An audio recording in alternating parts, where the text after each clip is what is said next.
I'd like to welcome to the stage the next two guests for the panel, Genevieve, LeJeune and Stephan Strehlow. I'm sorry. Hi, come on.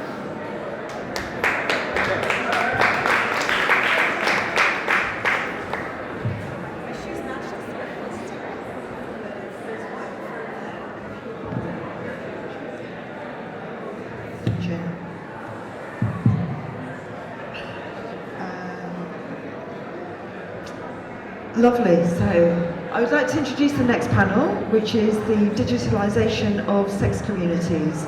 So I've got two fantastic guests here, Stephan Strehlow from Joy Club and Genevieve LeJeune from Scout Club. Genevieve, would you like to introduce yourself and your company properly? With pleasure, Calandra. Thank you so much for the introduction. My name is Genevieve LeJeune. I'm the CEO and founder of Scout Club. It's a community for women only. Got that, guys? Just the girls. And women who identify as bi-curious or bisexual, or maybe just questioning, either way. We host events, read sex parties all over the world, and we're also an online community, so plenty of ways to get involved and meet women just like you. Thank you so much. And Stephan. Yeah, my name is Stephan Strehlow. I'm CMO of Joy Club. That makes me responsible sort of for internationalization, communication, marketing, our business accounts, and community management, which is probably why I'm here for Joy Club. And Joy Club, for those of you who don't know, Joy Club is basically a kink social network that allows users to generate a profile and then with that profile go and date, go enjoy sex education workshops. We offer access to one of the biggest kink event calendars in Europe, featuring our business accounts. And first and foremost, we consider ourselves a safe space for users to live out their sexual identity. Fantastic. And Joy Club's been going for a really long time and is one of like the biggest communities. Sorry, I didn't get that. So Joy Club has been going for a really long time, and I think the size of community that you have is just incredible. So would you like to tell the audience about the users? Yeah, so we have been around for something like 20 years. Right now the company itself is 180 employees. We have globally, we have 4.5 million accounts, as it were, and right now we have over 1 million active accounts. On average, we generate something like 2,000 registrations a day. So it's loads of content, and like I say, it's a very tricky technical infrastructure as well. Our core is the German-speaking markets, DACH, right? But we're also active in Italy, in Spain, in France. We're launching next week in the UK, and we see great success over the last 6 months in Mexico. Brilliant, yeah. Amazing. Those figures are just incredible, and I think anyone who is, well, a lot of people in the sex tech community rely on creating a community to make their product successful, so we can only dream for those number of sign-ups for some of the companies out here, really incredible numbers there. And Genevieve, tell us how the community assists your business. How does the community assist your business? Okay, so as a bi woman myself, the hardest thing for me 10 years ago was finding other women like me. So there's no club for bi women, there's lots of lesbian bars, etc. But I needed something just for the girls who potentially had a male partner at home, but wanted to find no strings attached relationships outside of that. So I started this purely for my own needs. Turns out there are lots of women around the world who felt the same, and that surprised me more than anyone else. I'm really pleased to say that Scout Club now has almost 20,000 members. We are definitely still UK dominant, but now also in the USA, equally the same size community, with pockets in Australia, of course Germany, Italy, Spain, France, and China. Yeah, we have a community in Shanghai. Woo! Yeah. That's great. So it's amazing to be speaking to two businesses who have digital communities that really are global, but very different in the way that their approach is. It's really good. So could you tell me some of the strategies of when you're going into a new country or a new market, what do you do? Okay, this I've had to nail. We've launched now in 16 different cities, and I use the same process every time. I pretty much start building the community with an ambassador on the ground 3 months prior. We just launched in Barcelona last Saturday, which is why I was in Europe at the moment. And it was the same process there. We had an ambassador on the ground who found a group of, say, 50 members to begin with. And then we announce the launch party. We invite more members, their friends, and the press to cover it. Press love talking about women having sex with one another, I found out. I get a lot of press, and I've never had a PR person. I give them some juicy photos, and they tend to just print them as they are. So that works pretty well. And typically, once you get the word out, women are interested. They want to be in charge of their own pleasure. They want to put their needs first. You know, it's not all such a man's world anymore. Women are definitely doing it for themselves and with each other. And the pleasure is, off the scale. Fantastic, thank you. So Stephan, you're approaching, you're entering all of these new markets at a great speed. So what are some of the strategies that you use? Well, for our business, we've identified we call it like a trinity, right? Like important aspects. One aspect for us is events and clubs. That's one part. Another part is heavy users. That would be users that already know what they want and they live a sex positive or a kinky life. And the third thing is casual users or newbies, right? And for us it is important, and I guess for a lot of you as well, for us it is important to tackle all these three parts, right?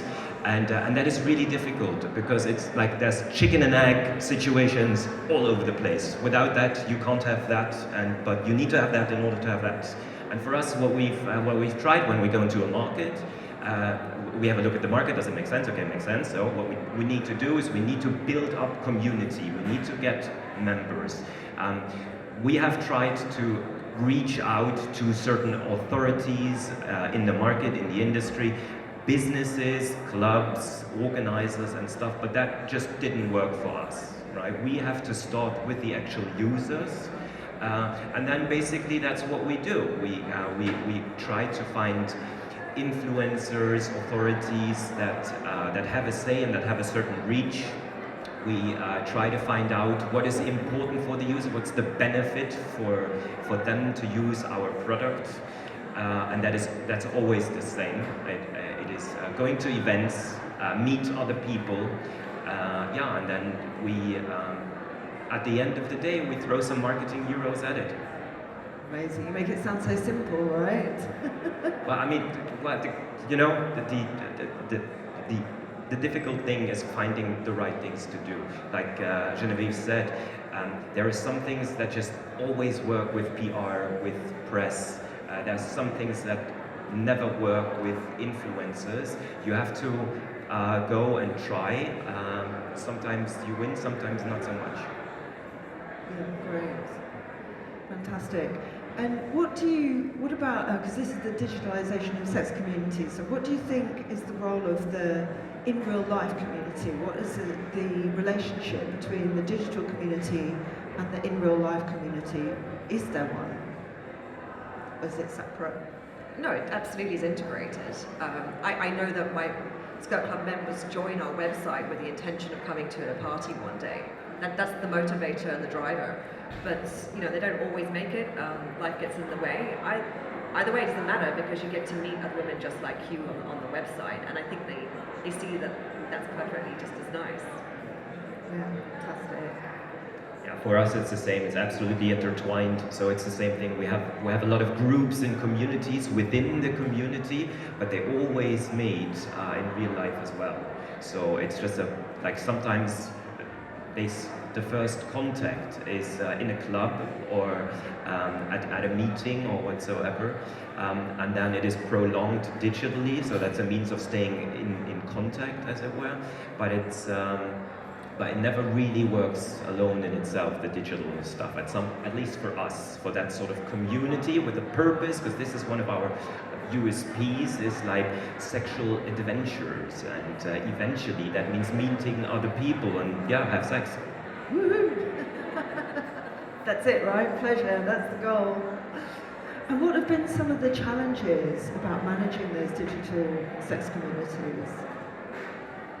I mean, we talked about a couple of the challenges already. That is payment, that is policy, that is all sorts of regulations that we're facing, prejudice in society as well.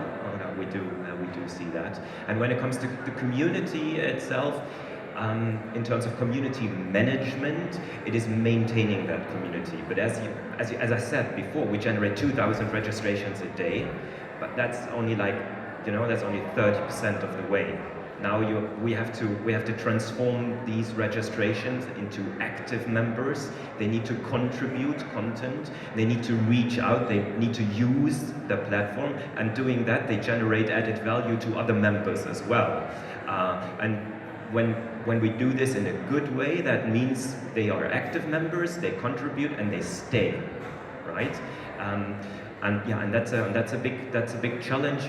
We lose a lot of members. So I mean, like, the top line is still growing and very nicely, but you lose members, and you need to make a lot of effort to keep them busy, to activate them, to entertain them, to maintain them as well. The community of 1 million active users can be a beast as well. It needs to be maintained, and you need to have people looking, or teams taking care of that. Yeah, that's really, really important. And do you have how do you keep them entertained? Do you have like gamification aspects to? Yeah, so technically we have 3 different things. We have certain tech features that do that. That's programmatic gamification. Like, we have a voting game among our members. It's like Tinder inside the community, just to put them into contact. That's one thing. And then we have an internal team, community managers, and we use external members of the community, power users, that create content, that take newbies with them. We obviously do gamification with certain challenges, certain games, these kind of things. Yeah, and we have different technical ways to do that, and different teams who do that. Thank you. So what are some of the challenges that you've encountered managing your digital community? Just people, really. Everyone needs a bit of love. Women especially need a lot of encouragement. We have a motto at Skirt Club: confidence in the bedroom gives you confidence in the boardroom, and we really try to play that out for them by encouraging them to try something out of their comfort zone. Come to a party on your own, which does take a lot of courage for women. And we have community managers in all of our regions to help them feel good about themselves, and to try this out. It's really quite daunting for a woman to make the first move. We're not used to it. So we're used to men hitting on us constantly, so we're not used to walking up to a woman and paying a compliment, flirting with her, and making that first move. So we do offer a lot of guidance on how to flirt and how to recognize when she's into you, by reading body language, gaining that confidence to do it. It makes a big difference, and I think women can really benefit from confidence and encouragement. It's important for us. It's important for us to support one another as well. Absolutely, and that's why the community is there in the first place, right? That extra bit of support. Exactly, yeah. And this is a question through the review. Have you noticed something that surprised you when you've been running this digital community, or was there an element of when you set it up that something that was unexpected for you? I didn't expect 3 bank accounts to get closed down. I'd have my money frozen for 3 years. No, I didn't expect that. And just to be clear, Skirt Club is funded purely by myself. That is also my money they froze, and I, to this day, do not understand what the grounds were. They're not offering any explanations either. And I think that that goes back to what Anna was saying earlier on in the panel. If there's somebody, a finance person out there who wants to do sex positive, yeah, hurry up, man, hurry up. We need you. Was there an element of the actual community that surprised you in a good way or a bad way? Yeah, women are hugely sexual beings. I thought they were going to be a little shyer, but no, actually, when it comes down to it, the first hour of every event is definitely more along the lines of chatting, talking, getting to know each other. But come 11 p.m., all the clothes are off. It's just like any other play parties. We just start with champagne. And I've got to take this moment, so the Skirt Club Instagram is fantastic. They've got like a little lost property page after every party, and there's like a little silk thong laid out on a pillow, an earring, I love that. Yeah, there's many a Cinderella at the Skirt Club. There's always one shoe left over, or a dress or a coat. We don't know what she went home in, but hopefully she got home safely. And Stephan, with Joy Club, was there something that really surprised you? When you started with the firm, was there something that surprised you about this community of sexual beings? Yeah, absolutely. I mean, internally, what I was really surprised about was how much the community is self-regulating. Because there are so many we have like an army of power users that really shape the community, but also in a way that is like a mutual consent between us as the owner of that platform with a mission, right? And them, and that is really impressive. Though you wouldn't, I was super surprised to see how many like little policemen there are, really going through the community and making sure that they all obey to the community guide, or really sanction people that use hate speech or that are making inappropriate political comments, something like that. That was really surprising. I didn't expect that. They care. They care, and they don't only care about the immediate sexual sort of urge. They care about more sort of things. That is one of the learnings that I took in my time there. Our users, they come for casual sex and they stay for the community. And it's not only sex in that community, but there's loads of things that are off topic, and that is really super interesting and exciting to see. And I'm pretty sure that applies to your parts as well. They come thinking, okay, I'm going to give this a go, and actually they make friends, right? Friends for life. Yeah, it really touches my heart when I see them like invested in the community, reporting someone they're not sure about, that just want to bring to my attention just in case. It just shows that they're really invested. Well, as you know, you're both providing a safe space for those people, and they know that they have a responsibility to ensure that it stays there, otherwise it'll be taken away from them, I guess. Yeah. So that's great. So I'd like to open up the floor for any questions. So anyone got any questions? That's lovely. If you wouldn't mind coming up, we've got a microphone for you.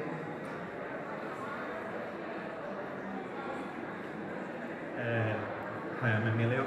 So I wanted to ask Stephan about basically about ensuring safety of the community, and you mentioned that there's like lots of people, lots of community members that contribute to this safety.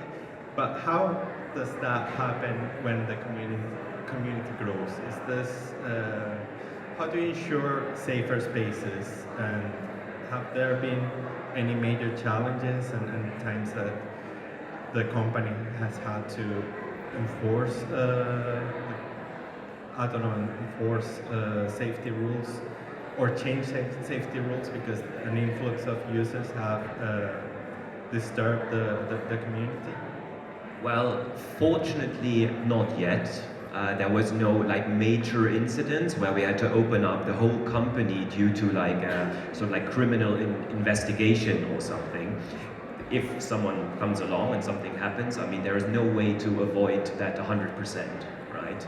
Initially, what we do is we obviously have some technical features that make sure that it is a safe space, right? and that means every user who has access to adult content needs to be verified.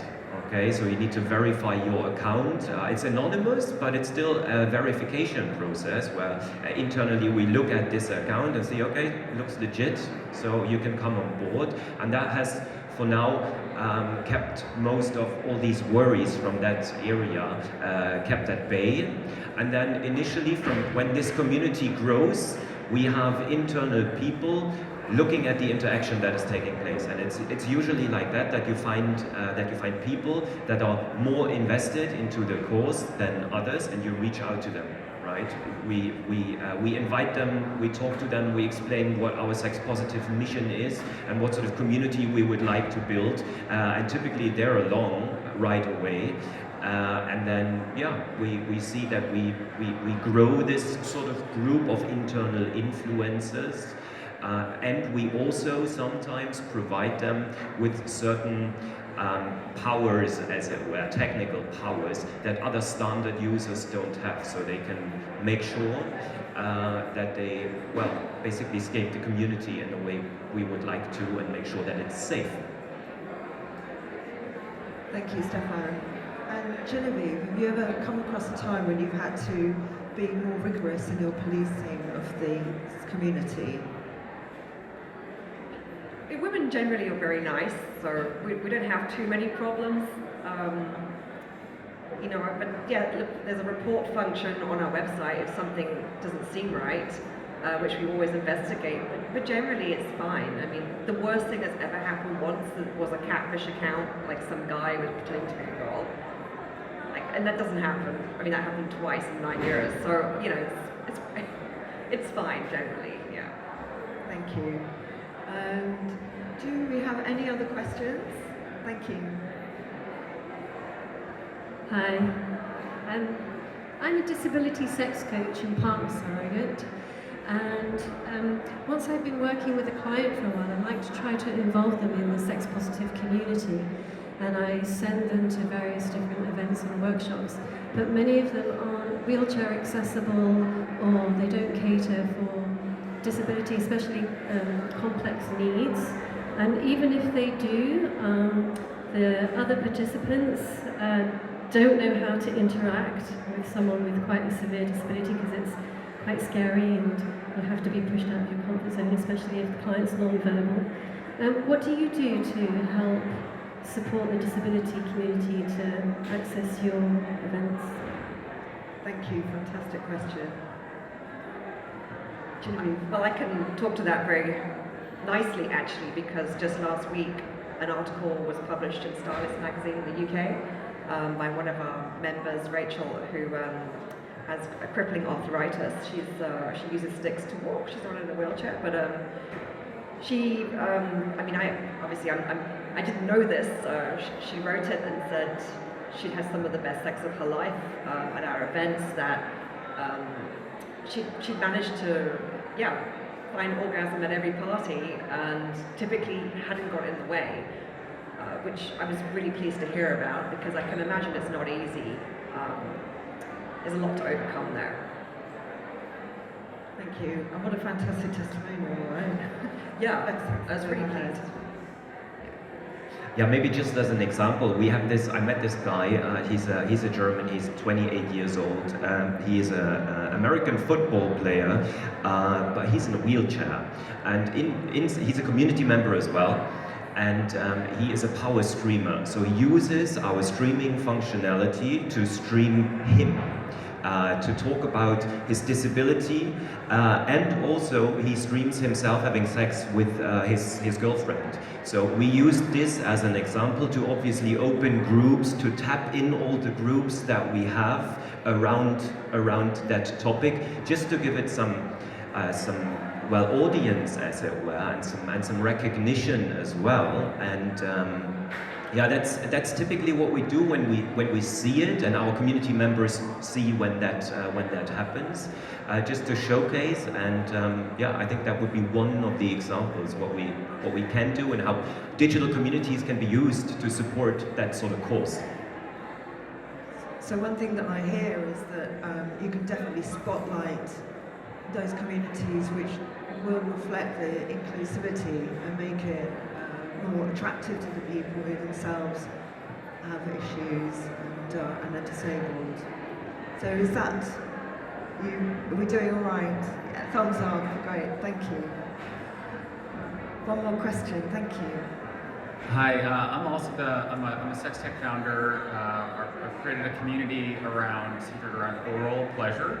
Our app is called Hetero, so we're now at over 77,000 members, and we're growing. But one of the things that we're constantly trying to think about and optimize for is creating what's effectively like a two-sided marketplace, right? In each of the spaces that we open up, and I'm kind of curious what strategies you create in order to ensure that there are people that can, service both sides of the marketplace, if you will, and kind of like how do you establish what I've termed sort of like a minimum viable ecosystem in each of the spaces that you go to. Thank you. So I think the question was, how do you establish like a minimum viable, like a critical mass of users? Do you think you've reached that critical mass yourself in your company? It's market by market.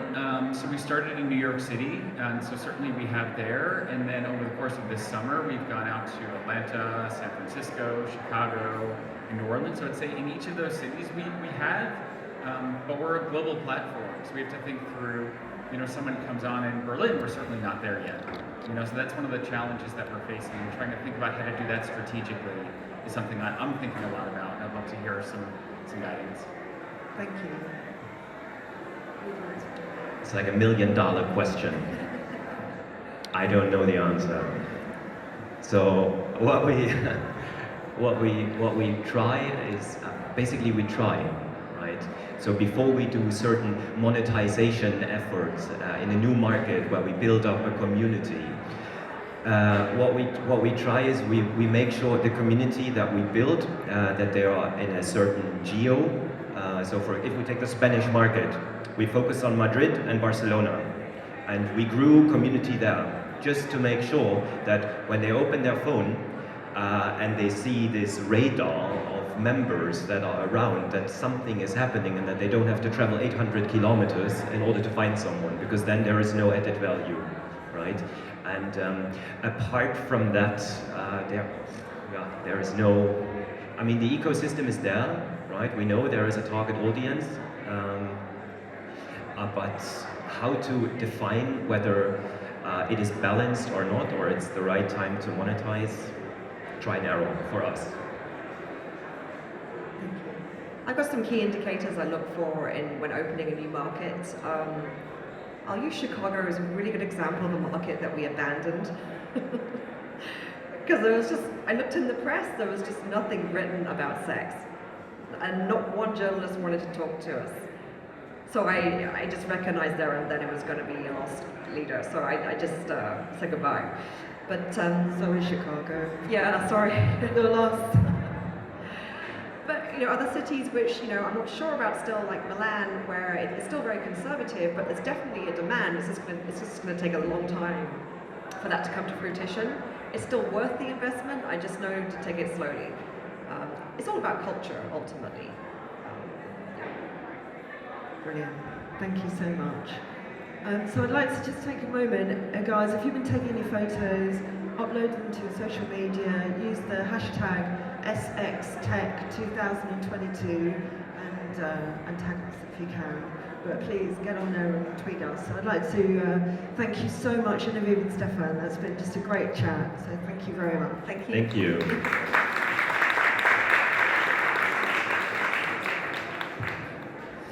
That's great. So coming on to